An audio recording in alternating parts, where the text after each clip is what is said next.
Hello friends, welcome to Apex Chess Academy. I'm fitting instructor Hemal Thanki and today I'm going to show you the solution part of second test position, and the topic was prophylaxis or the prophylactic move. What does it mean by prophylaxis? When you are dealing with opponent's threat and which is very critical, so that point is known as prophylaxis, and this was the fourth part of the decision making. We have already seen the previous part. First two was not important for up to certain level of chess player, that is simple decision or the automated decision. The third one was critical point, which we have discussed in our last video, which was my game against Ratnakaran. And today we are discussing the prophylaxis. Again, it was my game against woman superstar of India, Tanya Sachdev. Right, so here there are two threats. One is bishop into d1 and the another one which is e5. Well, which threat is more serious? E5 or bishop d1? It looks like material is more important than some sort of bad pawn structure. Like here, if you allow bishop into d1, you are simply an exchange down. And if you allow e5 here, then your pawn structure is very bad, because you are after say e5, if you play d e5 knight e5, this knight on e5 is very strong. So let's understand first of all, what if bishop e2? If white goes for bishop e2, then black can play e5. Now my knight on f4 is hanging, and I advise you to take a pawn break either with the head of the pawn chain or with the tail of the pawn chain. What does it mean? When you have any pawn chain, you should take a pawn break so that you can keep your pawn islands intact. For example, here black has a pawn island with h5, g6, f7, and e7, and another pawn island which is c6, b7, and a7, while white has two pawn islands same as black. But here if black plays e5, so black is taking a pawn break with edge of the pawn chain. So if black plays e5, here white's center pawn is going to be exchanged, not the head or the tail of the pawn chain. So after e5, which is for sure that white will achieve, or white will have more pawn islands, while black has the same two pawn islands and white will have three pawn islands in his camp. So this is the first drawback. The second drawback, after the e5 knight e5, if you look at black's pieces, bishop on g7 is very strong piece, and here normally I'm going to advise going to show you one of my future concept which I normally use for the kids name. I mean, my concept name was cartoon concept, which I have already made for kids below certain age. And for the elder, I would just advise you to look the same concept as a different name, while let's say it's opening the window, for example. So here what we are doing with e5, for example, if you look at the g7 bishop, basically is eyeing on b2 but it's closed, right? So if we play e5 and after the e5 knight e5, my bishop on g7 is now open. My knight on e5 is very strong. My knight on b6 is coming to c4. So why I am giving you giving this name, the cartoon concept, which I'm going to show you in more detail when I'm going to teach you this concept. Okay, so the point is, after knight into e5, uh, this knight on e5 is very strong. So black has an outpost for the knight.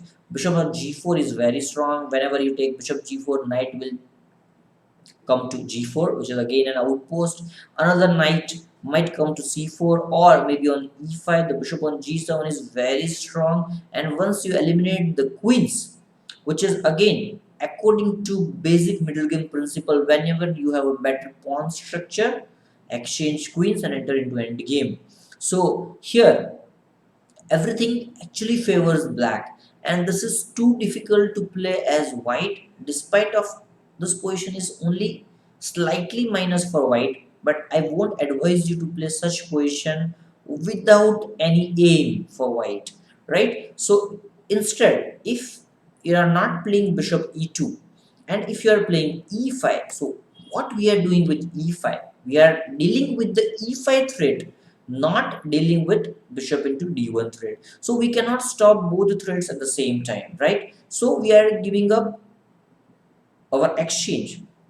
Now which one is a serious threat? Now let's understand. If black takes bishop d1, otherwise there is no point of the whole situation, right? If black is not taking on d1, then we can next move, we can even planning bishop d3 or bishop e2 or even e6. So black has to take on d1. Now we'll just take it back with the queen. Now what is the threat? Now the next move, white is threatening e6, and if you take, then knight e6. If you won't take, next move I'm going to play bishop d3. I won't release any kind of tension. So this is again, I'm just going to cover in my future videos when to release pawn tension. Here after e6, we are, of course, we can simply play bishop d3, and no pieces uh, e6 pawn is not a hurdle for any of our pieces, so we should not release tension, right? So we can just play simple bishop d3, and our threats might be just take on d7, take on f7, take on g6. Once we take on f7, we might take knight h5 followed by queen h5 and the queen h7 mating threat. And if black goes for e6, then we can just eye on these juicy squares d6 and f6 after knight e4. So that means here black cannot play e6 because of few reasons: simple knight e4 or even simple knight into h5, pawn into h5, bishop d3 followed by queen h5. The knight will join the party after knight e4 with a crushing attack. Okay, so we have given the whole rook, but the point is it's very difficult to defend as black. That means here e6 is not possible. c5 is also not possible because of simple d c5, and if knight e8, then e6, boom, and it's really very crushing position for white.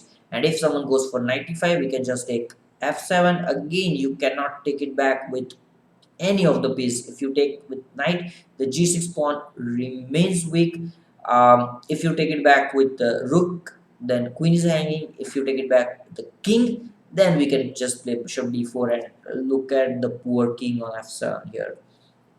So this is simply winning. And if we go back to say bishop d1 and queen d1, this position here, if you're not reached to this position in your solution, I would just advise you to pause the video once again and now try to find out the best move as black. Because if you remember my test positions video, I already told you that it's not winning for white, just you need to deal with these two threats, e5 and bishop g4. So here we have successfully deal with both the threats, and now in fact white is attacking. So now it's black to play and find out the best prophylactic move. Okay, so hope you have found the correct move. Here there is only one correct solution, and which is knight into e5. And of course my opponent is a strong international master, so she found this move as well: knight into e5, d into e5, queen into queen, knight into queen, bishop into e5, and I played knight d3. And this position is roughly level because white has rook and 2 pawns, again 2 minor pieces, but white's minor pieces are very well placed. And next move I can simply play bishop g2, where my both bishops are just eyeing on the queen side pawns. And in fact, oops, okay, so black's actually pawns, let's say black has 2 extra pawns, but which is f7 and e7, and which is not so easy to push these pawns, because if you play f6 or e5, if you push your e pawn, f6 square remains weak, and that's what actually happened in my game. And if you push your f pawn, then your king is bit weak and your pawn structure is bit weak, and all my minor pieces are ready to deal with this kind of pawn break. So this position is double edge. But okay, here my opponent made few mistakes, and I managed to win this game. But okay, the whole game is not so important. You can probably check this game in any database. But okay, so we don't go further from here, or we can just go through quickly. For example, let's just simply I'm just showing you the game in a very fast forward manner. You can just pause and you can go for this. So I'm not going to show you all the move by move theory, because it is not according to our topic. But now you see my opponent played e5, and the problem is now f6 break is so difficult because it's simply